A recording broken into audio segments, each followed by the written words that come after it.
Ndio maana Yesu akawaambia wanafunzi wake, akasema sasa ninyi, unaona, akasema ninyi, sio wote, ninyi maombi yenu ni hivi. Kwa hiyo alitoa kwanza formula kabla ya maombi yenyewe. Oh haleluya, oh haleluya. Na ninyi pia ninaamini kabisa kwa moyo wangu wote, mlikuja hapa, wengine mmetoka kule, mlipofika hapa mkakuta namna yenu ya maombi imefutika mbali kabisa. Na wewe kama ni Waifata, ukitoka hapa leo, hata kama ni watu umekuta kwenye nyumba ya mtu wanafanya maombi, na wewe ukaanza maombi, si mnaomba pamoja, watagundua wewe sio wa chama hiki. Maombi ni maombi, lakini kwa nini wewe wagundue wewe sio wa huko? Kwa sababu katika kila jamii iliyowekwa na Mungu ina utaratibu wake aliyouweka kwa ajili ya maongozi. Sema kwa ajili ya maongozi. Maana tutakapoingia mbinguni tutatumia milango 10 na ngapi? 12. Sasa kila timu ya wahubiri, kama Mungu amekutuma, una namna fulani ya mlango ulioandaliwa. Kwa hiyo maombi yako yanafanana na ule mlango.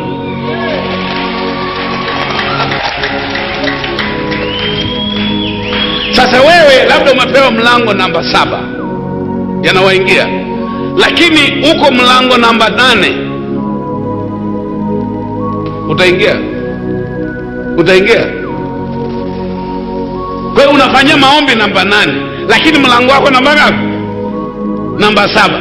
Na kuambia utafanya maombi kule, milango itakapofungwa na kushtuka kwamba huu sio mlango wako, unaanza kukimbia kwenda kurudi kwenye mlango wako wameshafunga.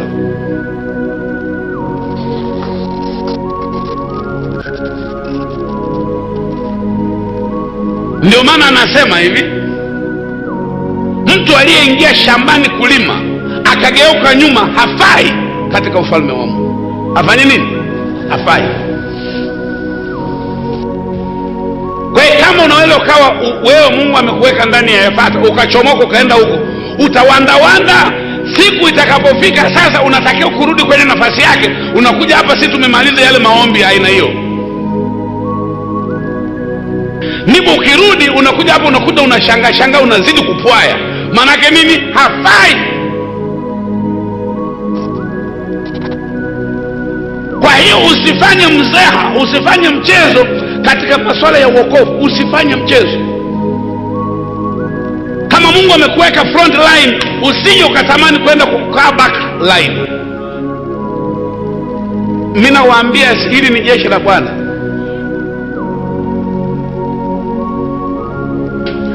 Hata jeshini, wewe kama ulikuwa brigadia wakakuporomosha cheo wakakurudisha ukapteni, unaweza tena? Unapwaya.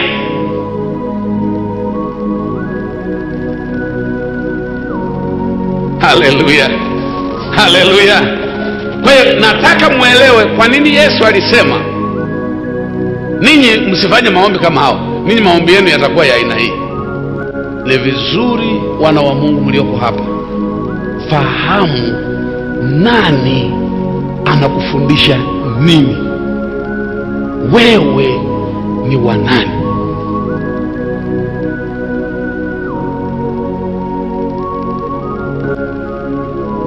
Halo, halo, halo.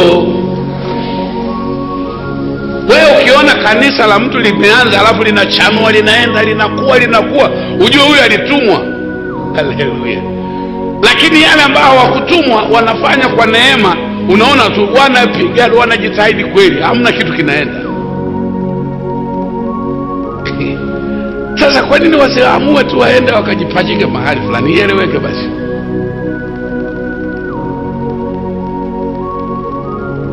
Wengi wanafikiri kuanzisha kanisa ni sifa. No, ni kazi ngumu. Sasa anatupa mwanga, wanafunzi wake wamemwendea Yesu. Haleluya. Sema wanafunzi wamemwendea Yesu. Wamemweleza, bwana wewe unajua hapa pana hiko paka vile paka vile paka vile, sasa tunaomba wewe utufundishe kusali. Ambia sawa. Haleluya. Hawakuja na sala aliyowafundisha Musa, hawakuja na sala aliyowafundisha Yohana. Wakamuomba awape anayoijua yeye sawa sawa na alichotumwa. Yamewaingia. Kwa mfano, mimi nilipotumwa walishaandikwa tayari watu gani watatembea na mwingine, watu gani watakuwa chini ya huyo mtu. Yamewaingia. Kwa hiyo wewe ulikuwa pengine uko wapi sijui, umelala usingizi, unasikia kwenye ndoto tu anakuletea sasa, haya leo kwa mwingine, hujaokoka. Unapuuza, siku nyingine tena unaota tena kwa mwingine. Mimi kwanza huyu mwingine mwenyewe mimi simpendi. Sio swala humpendi, ndio unakotakiwa.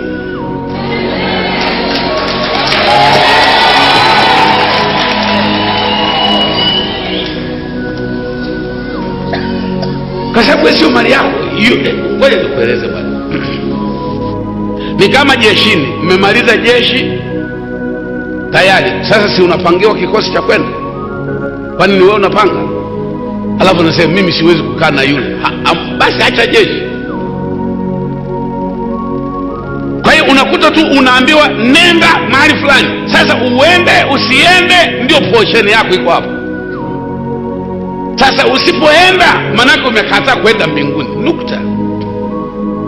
Ukaenda halafu ukaona ukakaa siku nyingi sijui umefanywa nini sijui umekasirika nini ukachomoka, usifikiri kwamba sasa unaweza kujipachika mahali fulani. Haiwezekani. Japokuwa siku hizi kuna maembe ya kubadi, na kuambia katika ufalme wa Mungu hakuna kubadi.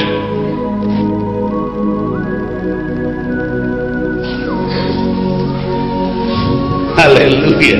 Yamewaingia ninyi wanangu, yanawaingia. Kwa hiyo kama umedhamiria kwenda mbinguni, lazima ufahamu nyumba yako ya kiroho ni ipi. Lazima ufahamu baba yako wa kiroho ni yupi, kwamba unampenda au humpendi. Hayamhusu Mungu kwamba unampenda au humpendi, maana Biblia imesema upendo ni sheria. Sasa ukivunja unahukumiwa tu. Yaani ukishaokoka, swala la upendo unahitaji kuhamasishwa.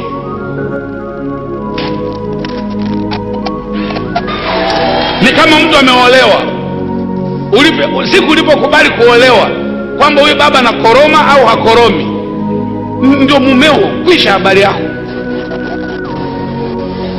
Huyu kwanza anatembeka anataka kuanguka, kwani ukumuona? Ilikuwa usiku. Ndio maana unakuta Yakobo alipofika mahali pa kuoa akatumika miaka 7, alipoletewa yule dada macho kumchuzi kapewa usiku, anaamka asubuhi akasema hey. Jamani, mbona mmenibadilisheni peni mke wangu? Akasema kilichoandikwa kimeandikwa, anzana na huyu.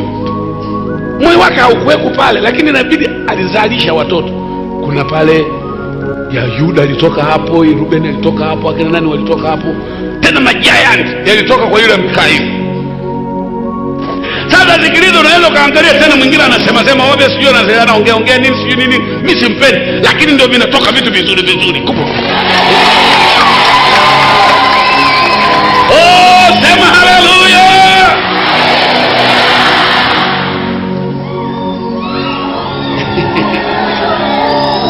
Katika yule ambaye alikuwa na macho kumchuzi ndio walikotoka majemedari. Katika yule ambaye macho yalikuwa kumchuzi ndio ulitoka ufalme. Ndio maana ukisikia Jewish people au Wayahudi, manake inatokana na neno Yuda, na Yuda ni mtoto wa nani? Macho kumchuzi.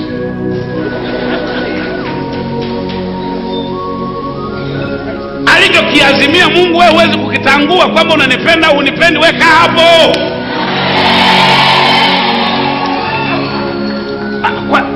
Kwanza ni hivi, sura yangu haikubadilishi wewe. Wewe unachotakiwa ni kupokea kile kinaletwa kupitia hapo. Kwani mabombo yote yaliyoletwa nyumbani kwako unayafahamu? Wewe unachukua maji, chota maji. Yesu alifundisha vitu ambavyo watu hawavielewi. Ndio maana nasema itabidi nifanye kazi ya kufundisha imani. Maana yake ni nini?